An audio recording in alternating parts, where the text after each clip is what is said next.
آپ نے اکثر بزرگوں کے بارے میں سنا ہے کہ جی روزانہ ایک قرآن پڑھتے تھے. کوئی آگے جاتا ہے وہ کہتا ہے جی رات کو کھڑے ہوتے تھے ایک ٹانگ پہ ایک قرآن پڑھتے تھے, دوسری ٹانگ پہ کھڑے ہو کے دوسرا قرآن. جس نے تھوڑی لمبی چھوڑنی ہوتی ہے وہ کہتے ہیں جی 3 قرآن روز کے.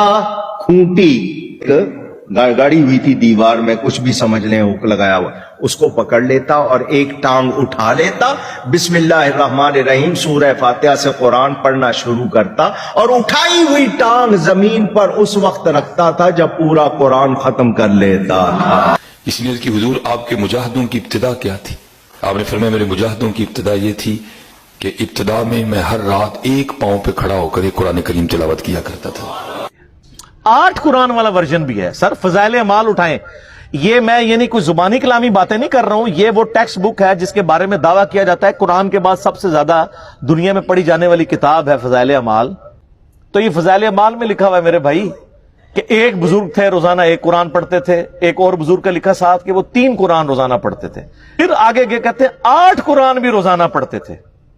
اور پھر لکھا کہ امام ابو حنیفہ رحمہ اللہ تعالی رمضان شریف میں 61 قرآن پڑھتے تھے. 61 کی گنتی وہ کہتے ہیں ایک قرآن دن میں ایک رات میں. کتنے ہو گئے؟ 60. اور ایک تراویح بھی. ہاں جی, ایک 8 تھا, پھر تاک کرنا تھا نا انہوں نے. تو بہرحال لوگ کہتے ہیں 61 قرآن امام حنیفہ رحمہ اللہ. یہ فضائل اعمال میں لکھا ہوا ہے. یہ بابوں کا تعارف ہے قرآن کے حوالے سے اور ایک کتابوں کا تعارف ہے. سر جامعہ ترمذی میں حدیث موجود ہے, اللہ کے محبوب صلی اللہ علیہ وآلہ وسلم نے فرمایا جس شخص نے 3 دن سے کم میں قرآن کمپلیٹ کیا, مکمل کیا, اس نے قرآن کے فہم میں سے کچھ بھی حاصل نہیں کیا. یہ ان کو کہہ رہے ہیں جن کو عربی آتی تھی, تو انہوں نے عربی آندی بھی کوئی نہیں. جن کو عربی آتی ہے ان کو کہا جا رہا ہے 3 دن سے کم میں قرآن مکمل کیا تو فہم اس کا حاصل ہی نہ کیا. تو یہ جو 8 قرآن روزانہ کر رہے ہیں یہ کس سنت پہ عمل کر رہے ہیں؟ اپنی وشفل تھنکنگز میں سرگرداں ہیں.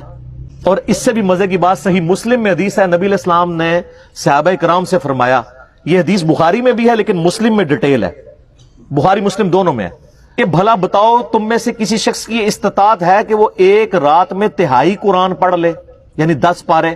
آج کی ڈیٹ میں پارے اس زمانے میں تو نہیں تھے. تو صحابہ کرام نے کہا کہ یا رسول اللہ کس کی استطاعت ہوگی کہ وہ رات میں 1/3 قرآن پڑھ لے؟ ہائے ہائے ہائے ہائے ہائے. سر ہے استطاعت, فضائل اعمال میں 8 بھی آ جائے, لیکن صحابہ کرام تو بزرگ نہیں تھے نا, آپ کو پتا ہے, وہ تو کامل الایمان مومنین تھے. یہ کہانیوں والے ہیں, وہ کامل الایمان اے کہانی باز. تو صحابہ نے کہا یا رسول اللہ کسی کی استطاعت نہیں. تو آپ نے فرمایا کہ سورۃ الاخلاص پڑھ لو, یہ 1/3 قرآن کے برابر ہے, 1/3 قرآن کے برابر ہے. اپنے نظریات کے اعتبار سے بھی, کیونکہ قرآن حکیم کا 1/3 عقیدہ توحید ہے, اور چونکہ سورہ اخلاص توحید کی جڑ ہے, اس اعتبار سے بھی تعلیمات میں بھی یہ 1/3 ہے قرآن کا, اور فضیلت میں بھی. اچھا اگر یہ کہتے ہیں نا کہ ہمارے بزرگ جو 8 قرآن پڑھتے تھے وہ 24 بار پڑھتے سن سورہ اخلاص, پھر تو ٹھیک ہے. 8 × 3 = 24. 24 ٹائمز اگر سورہ اخلاص کو پڑھ لے اور 8 قرآن روزانہ کے, اگر یہ کہتے ہیں پھر تو ٹھیک ہے. لیکن آپ کو بھی پتا ہے کہ انہوں نے یہ نہیں کہا ہوا, کیونکہ اس پہ پوری رات ایک ٹانگ پہ کھڑا نہیں ہونا پڑتا. سورہ اخلاص اگر کسی نے پڑھنی ہے 3 دفعہ کتنا ٹائم لگتا ہے. اور آپ کو ایک اوریجنل مدنی لطیفہ سناتے ہیں. یہاں پہ جیلم ہمارے شہر کے اندر تبلیغی مرکز ہے, کبھی کبھار میں زور کی نماز میں وہاں چلا جاتا ہوں. تو زور کی نماز کے بعد نا فضائل اعمال کی تعلیم ہوتی ہے. اب وہ عالم دین ہے جو وہ فضائل اعمال پڑھ کے سنا رہے ہوتے ہیں, اور سامنے مدرسے کے بچے بھی ہوتے ہیں. تو میں نے اپنے بچوں کو پابند کیا کہ تم نے بھی سن لیا کرو تعلیم نا.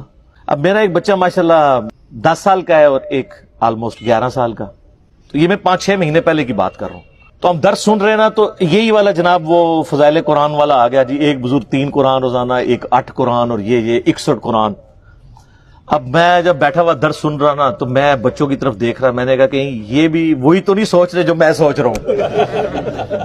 خیر بعد میں ہم جب موٹر بائک پہ بیٹھے, میں گھر آنے لگا تو میرا بچہ مجھے کہتا ہے, احمد کہتا ہے بابا یہ باقی باتیں تو ٹھیک تھی, ایک بندہ روزانہ 3-8 قرآن کیسے پڑھ سکتا ہے؟ تو میں نے کہا بیٹا یہ کہانی تھی, اس کو چھوڑ دو, باقی باتیں لے لو. لیکن میں یہ سوچ رہا تھا کہ 80 لوگ اس عمر ہی ٹگے سا ڈنگر, کیونکہ ہماری تربیت نہیں ہوئی تھی. اور آج کل کے بچے سوچتے ہیں, کیوں سوچتا ہے؟ اس نے قرآن کئی دفعہ مکمل کیا, اسے پتا ہے یہ اتنی موٹی کتاب ہے, یہ 8 دفعہ روزانہ کیسے پڑھی جا سکتی ہے. اب لاکھ کسی کو کہتے رہے جناب انج کر کے پڑھ لی تو انج کر کے پڑھ لی، کیسے منوائیں گے؟ اور میں نے تو احادیث سے ثابت کر دیا کہ صحابہ کرام علیہم رضوان بھی کہہ رہے ہیں کہ کس کی ہمت ہے کہ رات میں تہائی قرآن پڑھ لے، تو نبی علیہ السلام نے وظیفہ دیا ہے سورہ اخلاص کا۔